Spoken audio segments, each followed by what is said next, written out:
Welcome you out this evening to the Planning Commission, May 23rd, 2023. Roll call, please. Chairman Cox, Here. Vice Chairman Ferris, Here. Commissioner Hayman, Here. Commissioner Mondragon, Here. Commissioner Richter. Here. 5 present, we have a quorum. Thank you. It is presently 6 o'clock in the evening. Would you please rise for the Pledge of Allegiance, please? Bernie, would you lead it, please? I pledge allegiance To the flag of the United States of America and to the republic for which it stands, one nation, under God, indivisible, with liberty and justice for all. Please be seated.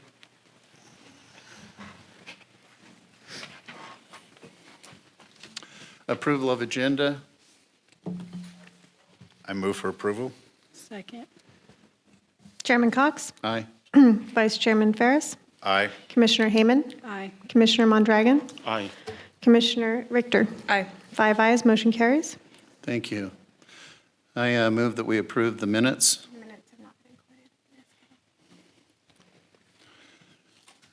Okay, so No minutes on this agenda. from last meeting. The minutes were not included in the packet due to omission. So at the next meeting, you'll have 2 sets of minutes. All right. Thank you. Moving on. Persons wishing to address the commission on matters that are within the commission's jurisdiction and do not already appear on the agenda may do so at this time. Pursuant to Brown Act, the Planning Commission may not take action on an item that does not appear on the agenda. Speakers are limited to 5 minutes. The public comment section of the agenda is limited to a total of 1 hour. Each speaker is asked to provide his or her name. Do we have anybody online or in the audience that wishes to address the commission? Seeing none, we will move forward. At 6:02, I'm reopening this public hearing. Continued item, conditional use permit 2302, billboard electronic sign, 1551 North China Lake Boulevard. Consideration of an application for an electronic sign by property owner, APN 419-072-12. Staff report. So at the last meeting, which was a special planning commission meeting, we first introduced this item to the commission. Just to recap, this is a CUP for an electronic sign, which would be a billboard. So this is an off-site sign located at 1551 North China Lake Boulevard. This is the site plan, shows the general location of where the proposed sign would be. Since the last meeting, the applicant has provided some renderings to kind of show what the possible sign could look like. This is one example, and to kind of show also to what it would look like in the surrounding and the possible impacts or what it would look like in relationship to the cinema sign, because that had come up at the last meeting. This is another rendering, and it shows some landscaping to kind of give an idea of what it would look like and what possibility for the site and overall. So it's not just, a pole. There's additional landscaping, and the applicant also provided this, which has like some artistic renderings along with the landscaping. And again, it shows in relationship to the surrounding environment. The main concern at the last meeting that the commission had was in relationship to the base and any lighting that might impact the Navy facility. Included in this staff report was the lighting study. So if you see page 3 of that lighting study shows the distance for the visible light. That's in your staff report here. So page 3 or page 8 of that study shows kind of how far the light would travel out. And then the study discusses how that light adjusts in relationship to the natural lighting. So basically the light's going to dim when it's dimmer, and it'll brighten when it's brighter. And then also in relation to dark skies, because in Kern County we do have a dark skies ordinance. And then the sign does have these louver panels that prevent, then shield the light from projecting upwards. So the light's going to direct downward facing, much like our parking lot lighting and anything else. So it all kind of complies with the dark sky ordinances that we have in place. So this light, the sign already has all those built-in mechanisms. And that light study that the applicant has provided discusses all of those things, which was provided in your packet. The applicant also has a video that just kind of shows, it's on the next slide, so as soon as I click, it'll start, and I'll show you guys that, and it'll kind of show you in the live environment what the proposed sign would look like in the area in relationship to the existing sign and just the existing driveways and anything else that might be in the area. The other thing is that the Navy did come back with a request, and that has been provided, and it's supplemental. So it was provided to the applicant today, and it's also provided to you. And what the Navy is asking is that the applicant submit or apply for the obstruction evaluation to the FAA. And so a suggested condition that the Planning Commission could require is that that evaluation be completed prior to a building permit issuance, if that's the direction that Planning Commission chooses to go. Other than that, I'm going to go ahead and show you guys the video.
So that would conclude my staff report. Again, Planning Commission, the CEQA for this is an infill. So there is a CEQA exemption for a full environmental review. Planning Commission can choose to approve this. You can conditionally approve it and add additional conditions that you may see fit based on the resolution that's in front of you. Or you can deny it. You can send it back to staff.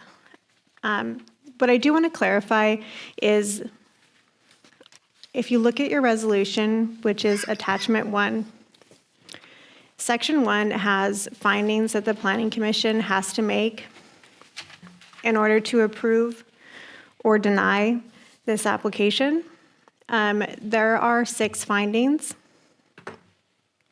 And so the findings are that the location of the billboard is consistent with the purpose of the sign regulation in that the electronic billboard maximizes the value of this advertising medium for the community and enhances the visual appearance of the city.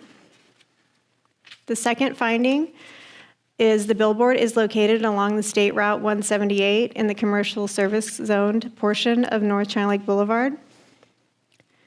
3 is the billboard is 7 by 14 double-sided, which does not exceed the 10 by 20 feet maximum. No billboards are located on the same side of China Lake Boulevard within 300 feet. The billboard lighting will not be direct. The billboard is electronic, providing digital display advertising. And the 6th is that the sign will not be detrimental to the public health, safety, or welfare, or materially injurious or inharmonious with the properties or improvements in the area. So these findings come directly from the municipal code. So if the Planning Commission chooses to make a finding other than this, or believes that any of these findings that staff has approved or written, or believes that these are incorrect, then that would be the process in order to deny or to approve. If you have any questions, the applicant is present, and John is present from the base again. And that concludes my staff report.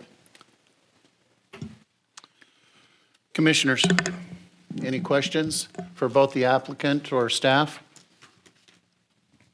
I have a question for the applicant, just regarding the submitted information. Would you like to come up?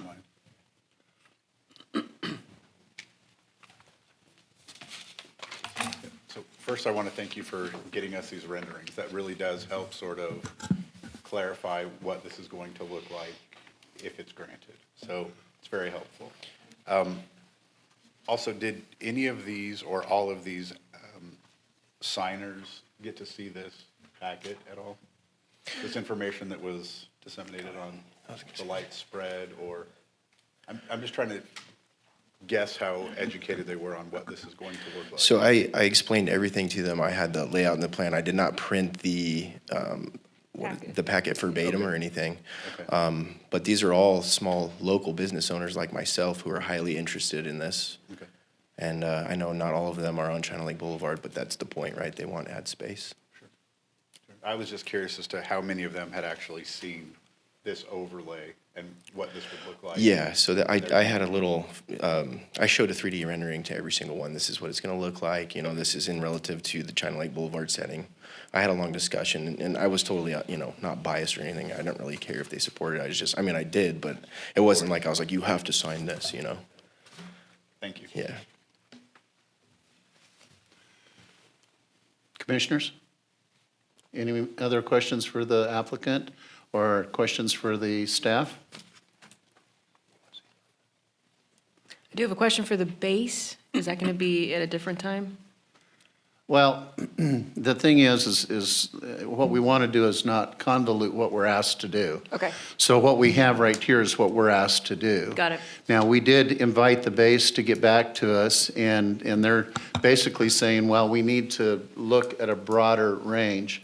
I don't think a 14-foot sign is going to be such a light pollution. If it was all the way down China Lake Boulevard, it might be something different. To condition that and require them to go to the FAA and go through the process, because one, it's going to delay it a lot, and it's going to take a lot of effort. I don't think that that's beneficial, but that's my personal opinion. And so the base has done what we've asked them to do, and we're here to make a decision based on these findings. Now, having said that, I would recommend, from my personal opinion, for the applicant, is to add one more condition to that, and that is that it's aesthetically pleasing and has to be approved by staff. We have to see what it's going to look like before it's erected, rather than what we've seen here tonight. The only reason I say that, I liked your video. However, in one spot, it's facing northeast. In another shot, it's showing southeast. And if it's sitting east and west, it's going to be neither of those. I understand. So we did have some additional 3D renderings that came in, and it just so happens that, you know, we're at their mercy, the designer's mercy. Oh, sure. And so we're gonna offset it. It's gonna have a little bit of a V to it, but we did the best that we could. And that's fine. It didn't dissuade me either way. The other thing that I want to make note of is number 6. Okay? So in the city, we've made kind of great strides to get rid of billboards in general, to where people can advertise their businesses, but it's at the business site, you know, whether it's digital or otherwise. And so to have something so close to the entrance of the base, the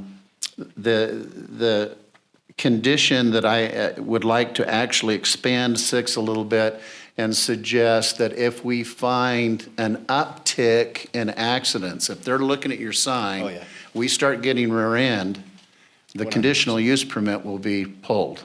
100%. Her father actually works at Caltrans, and I'm all about safety as a roofing and solar company, so I am fully on board with that. So it's just kind of a what if, and so it comes down to public safety and the aesthetics, and this is what we're dealing with are these 6 points. And so commissioners, do you have any questions as far as the 6 points themselves?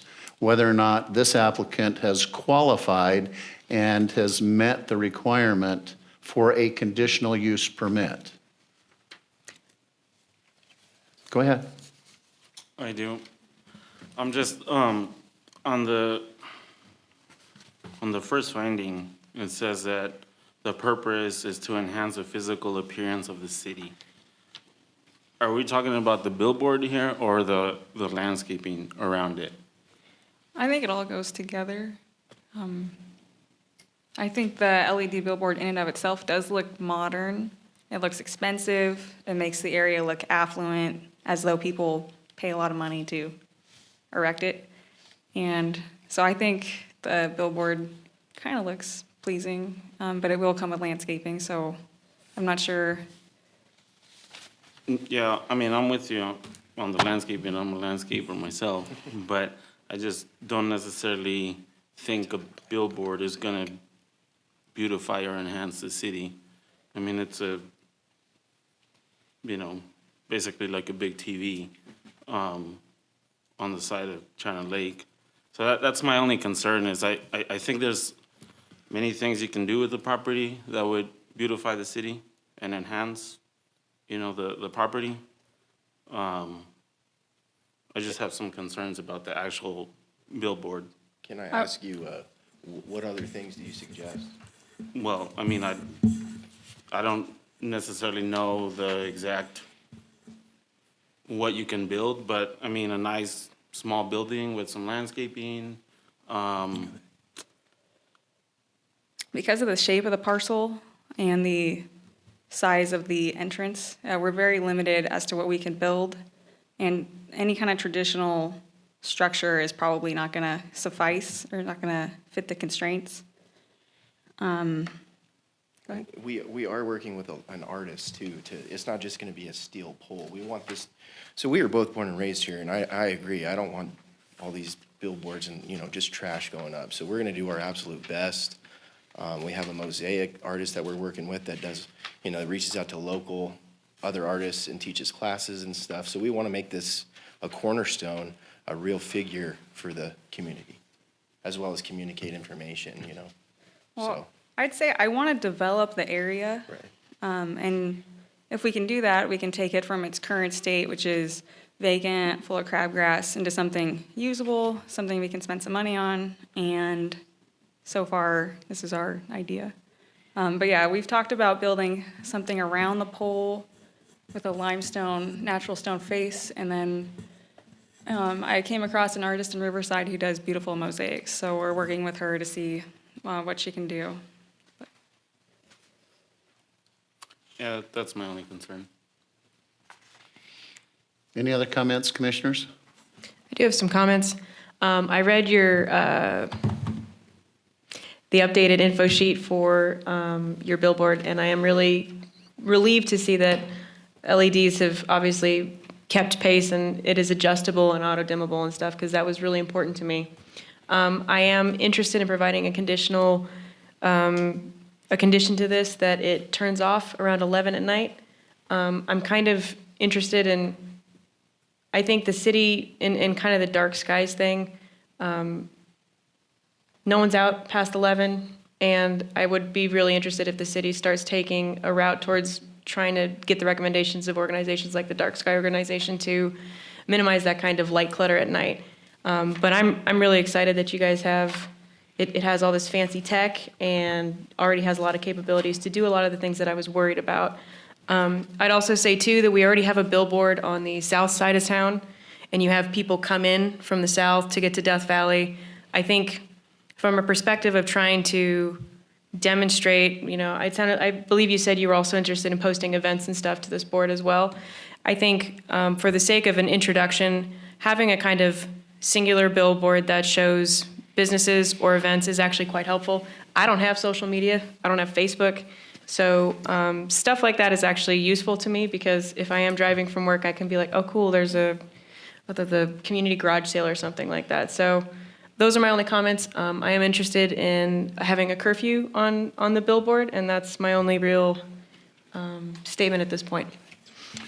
So I understand what you're saying with the curfew. However, that light study, it says that it dims 97%, which is pretty much almost down to nothing. It goes from 7,500 nits down to 350 nits at night. So, I mean, if you really want it to go dark, we could talk a little bit about that, but I really truly believe that it's going to be almost dark. And then also, my next question would be, would that also be contingent for the Ridgecrest Cinema sign, which is even closer to the base? So I know that our billboard rules are very vague right now, right? Right. So what is the answer to that question? Well, the answer to that is we can't go back to the cinema and do something different. That's a sign for, we're talking about apples and oranges, okay? Because this is a sign advertising that business versus in this case, a for-profit, public service type of billboard. I think with what they've done, consider this, we have people come from all over the world that use our base. And they travel, they come in at all hours of the day and night. And with it, and automatically having a dimming source where the light is coming down at a certain point. If they've got somebody coming home from Vegas at 2 o'clock in the morning, they might be interested in what's going on in the community. And where it's dimmed down, and especially the direction that it's facing, it's not interfering with housing.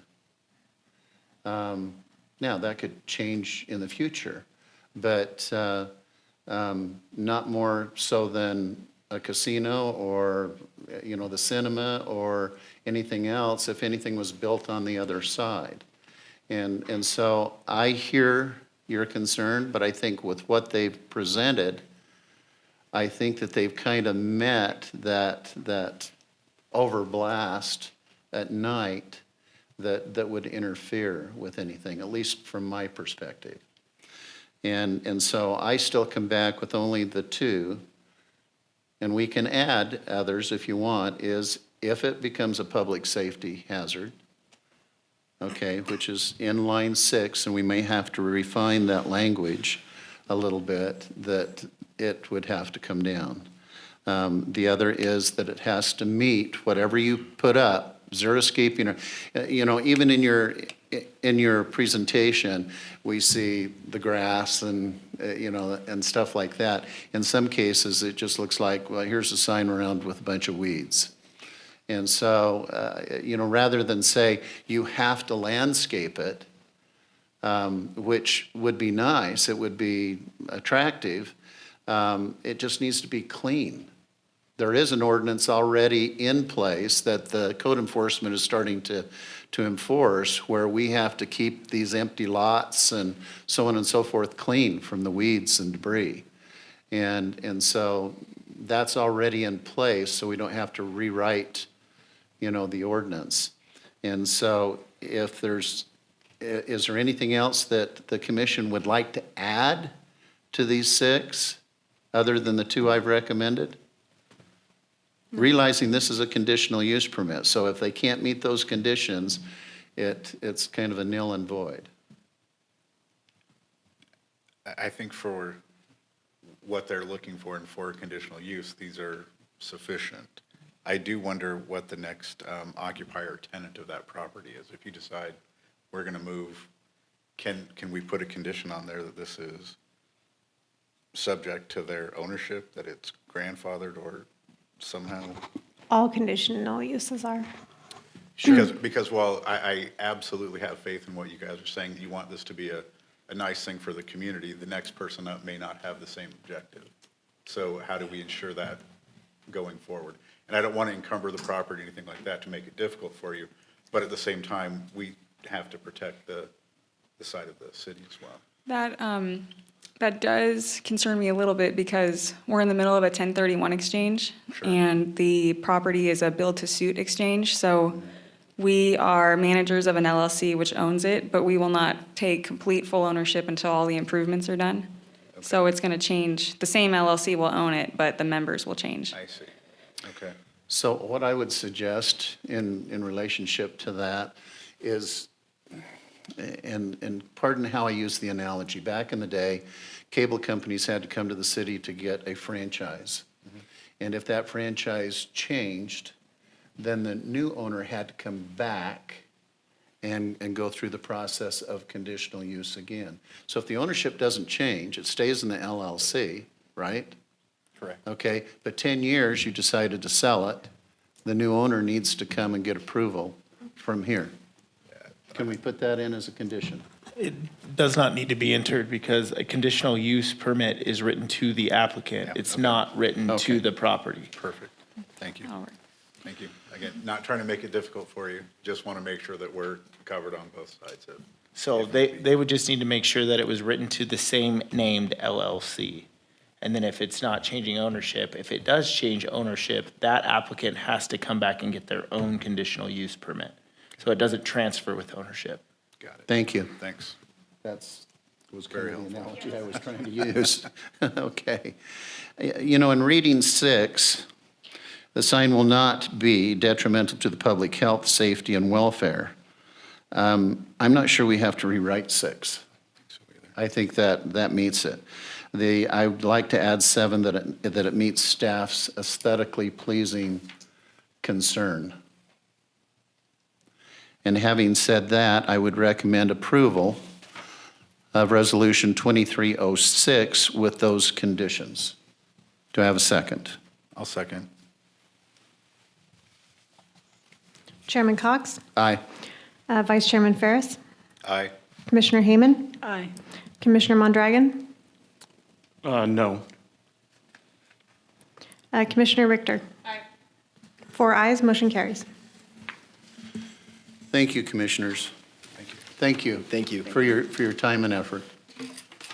And good luck. Thanks. All right, moving on our agenda here.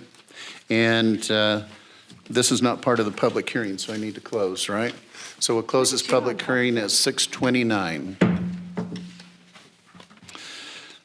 Discussion and action items, extension tentative parcel map 12-325, request for a 24-month extension for the tentative parcel map 23-325, subdivision 1 parcel fronting South Down Street between Raider Avenue and Bowman into 2 parcels, APN 479-010-14. Staff report.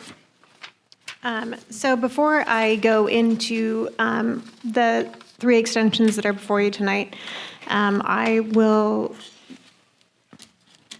update you guys. So the Ridgecrest Municipal Code was updated by the City Council with Ordinance 23-01. And what that did was updated the amount of time that the Planning Commission could extend maps. So that goes for parcel maps and tract maps. Or tentative tract maps. And what those did was brought it up to what the Subdivision Map Act already allows. So Parcel maps and track map, or tentative track maps can be extended for up to 6 years now. In the past, that was 3 years. For parcel map extensions, the time period is now 24 months instead of 12 months. And then for tentative track maps, the time period for the extension is 36 months instead of the 12 months. So the first one I have for you tonight is this track map, or parcel map, sorry.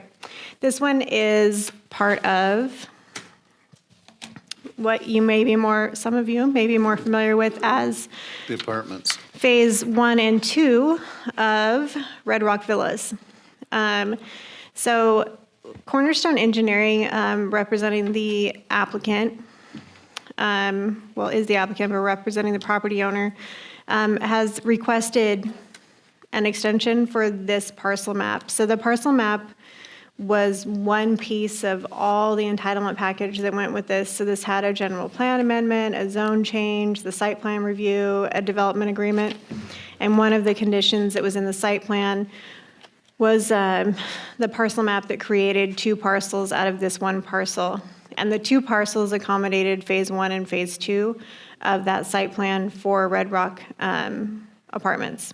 However, all of those entitlements have expired, but they are still asking for an extension on this map.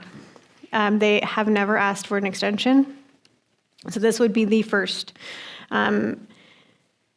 So all it does is divide that parcel into 2.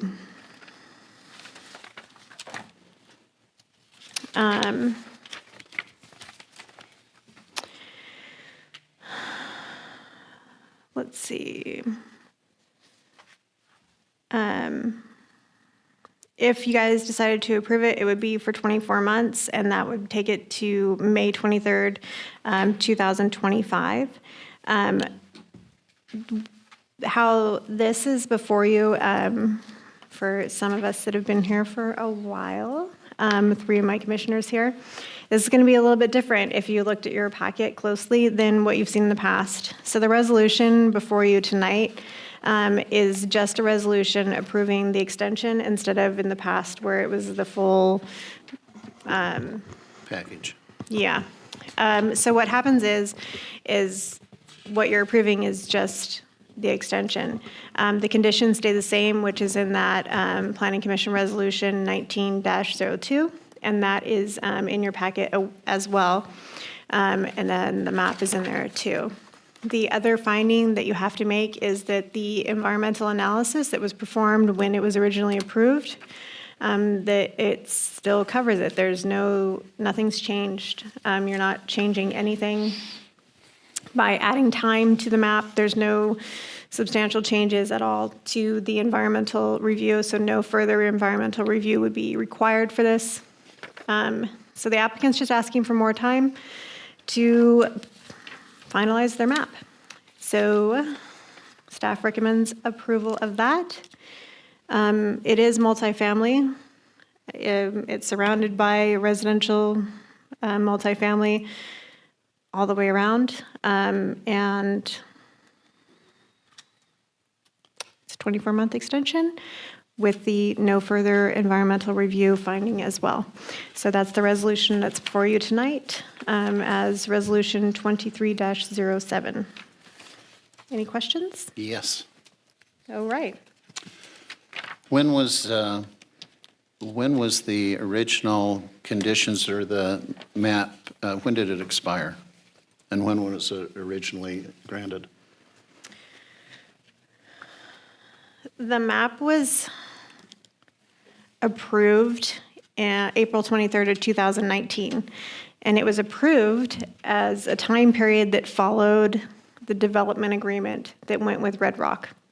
And I will say, as with all of the map extensions that are going to come before you in this meeting and the next meeting, when any of these applicants came to us, we already knew as staff that we were going to be taking to council the ordinance. So anything that is before you has been sitting in application status from the time that they applied till we got it through attorney language and got it through multiple meetings and got it through 30-day approval, time period, and all of that. So, Well, I understand the extension of time and what the Yeah.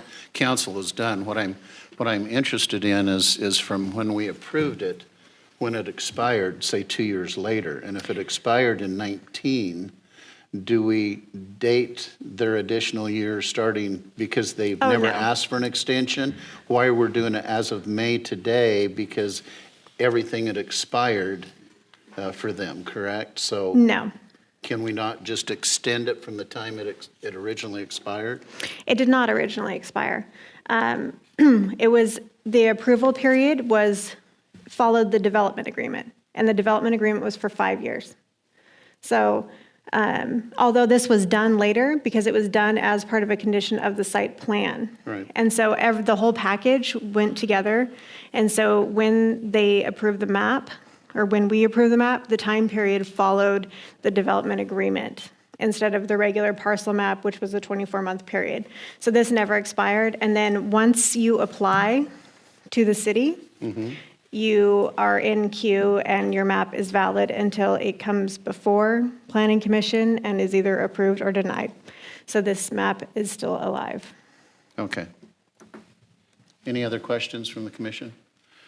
So recommendation approval for 2307. Do we have a second? Second.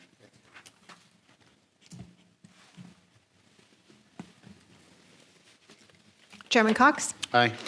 Vice Chairman Ferris? Aye. Commissioner Hayman? Aye. Commissioner Mondragon? Aye. Commissioner Richter? Aye. 5 ayes, motion carries.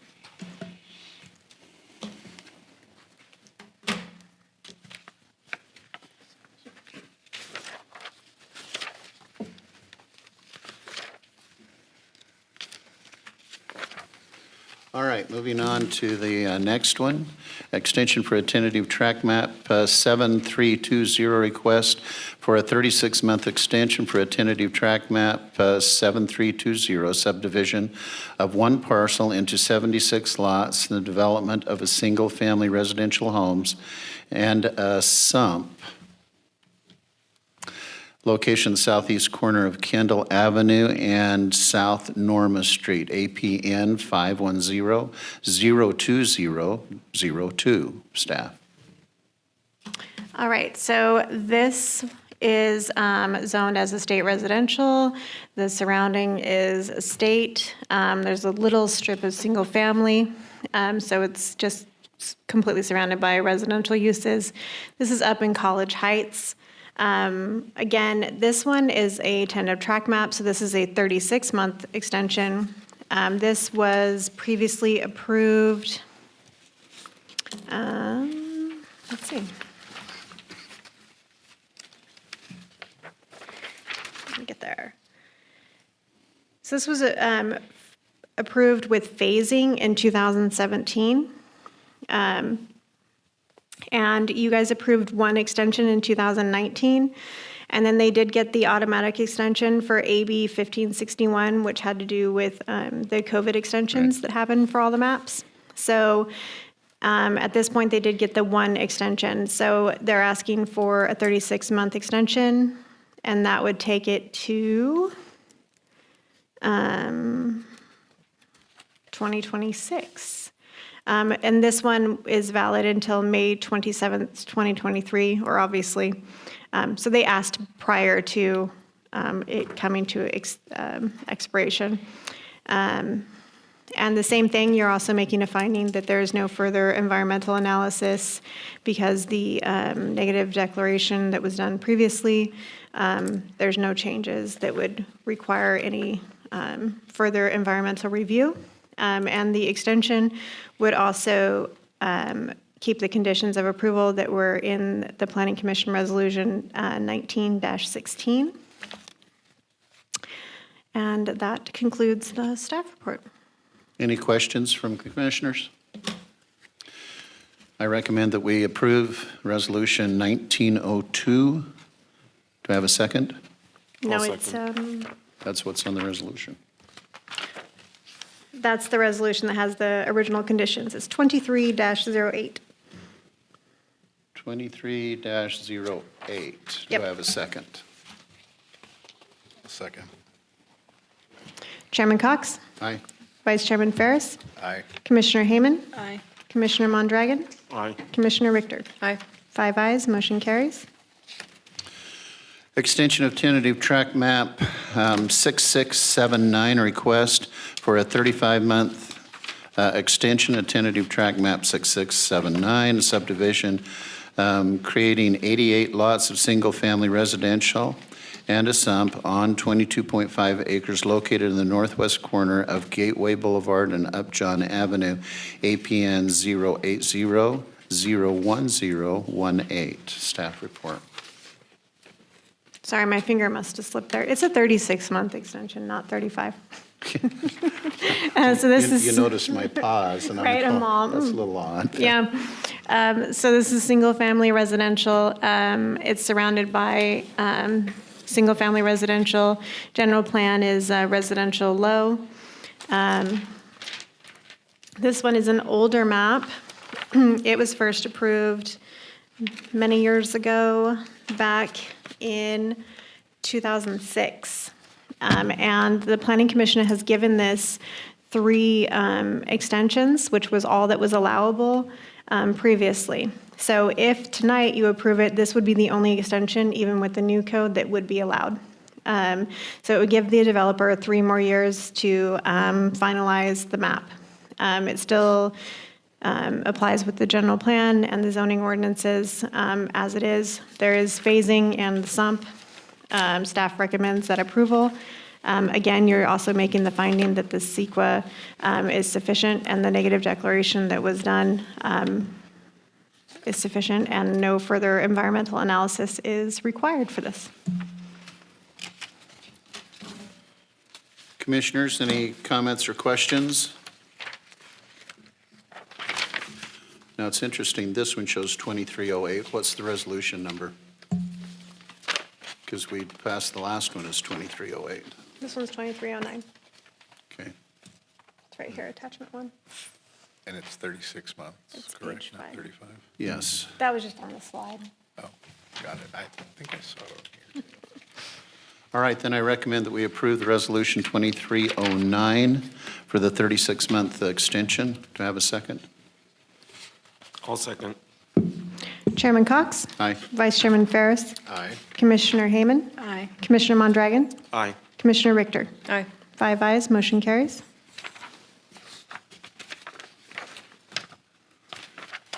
Okay, moving on. Commissioners' comments or committee reports? Anything from a week ago or 2 weeks ago? Actually, economic development, I just got back today from Las Vegas. I went with Councilmember Blades and City Manager and Megan McKenzie, and we attended ICSC, and a good show this year, so good things to come. Good. Commissioners, any other comments or reports? Nope. Okay, staff items? So, as you guys are aware, the housing element is continuing. Our public outreach at our meetings, we have not had a wide attendance. So in order to get out and reach the community and reach people that may not typically come to council meetings or any of our city kind of meetings, I've been out trying to engage the public. We have a survey on social media right now asking about housing needs. And so we're looking for feedback from people in the community about what they may think housing needs are or what their housing needs are themselves. So we're hoping to generate responses from people, just seeing what unmet need there might be, and hoping to get some different responses from people that may not participate in our regular forums. I've been to the Salvation Army during their food distribution and gotten some surveys from people that were waiting for food. The folks at the Salvation Army have been super helpful. They're great people, so it was super kind of them to let me jump in on their event and, take over and ask some questions and help me out there in the scorching heat. But yeah, we're continuing that. At this point, we have 87 responses to that survey. It is critical that we do get those responses to get the environmental justice portion of our housing element passed. If we do not get responses, we won't be getting past HCD. So I will be continuing in those kind of outreach efforts. So if anybody would like to join me, and if anybody has any ideas of different venues that may be good places to reach some of the members of our community that may not come to our typical events, I would love to hear back from you, and that goes for anybody that may be listening as well. The other thing is I have 3 more map extensions that you guys, that are in queue, that you guys will hear next month. And the hospital has a project in queue that you guys should hear next month, hopefully, for a lab. So they're going to put in a new lab. It won't be for patients, it'll be for the staff, but that's going to go in the current parking area near the outpatient pavilion. So that should be before you guys next month. So they're hoping to get that up and going. So that will be before you guys. You're not seeking a variance of any kind, it's just, No. okay. It's at the current area where they have parking. So they have some, I believe they're modulars that they intend to bring in and then kind of move their lab staff into that. So out of wherever they're at in the current building for whatever projects they're doing, and then move them out. And they're going to repave that area in excess of what they would need for the current Parking amount. requirements? Yeah, in excess of that, what they would even need for the building that they're intending to put out there. And then, they'll have a little bit of lighting and stuff like that and some landscaping. But yeah, we're just hoping to get that before you guys and move them forward so they can get going on what they need to do to continue to serve our community. Okay, And that's it. that's it. Anything that the commissioners would like to bring at all? I would like to ask Travis, only because you probably knew this was coming, of those 3 track maps that we just approved for renewal, any of those shovel-ready, the developer talking about breaking ground on any of those, or is this? Not to my knowledge. Okay, thank you. I didn't want to let you down. Yeah, and they're not technically shovel-ready. Some of them have approved plans, but they're not graded and ready to put utilities in like the one up the hill is. Okay, Isn't Stephen Hare next month? Stephen Hare is next month. Yeah. okay. So the one does he have 1 or 2? It's 2, so it'll be 67. phase 2, 6775, and phase 1, and 1 through 3, I think, of 6700. Yeah, and those are both in College Heights, and they're graded and ready. Okay, thanks. Thanks. All right, if there's nothing else, we'll call an end to the meeting at 6:49.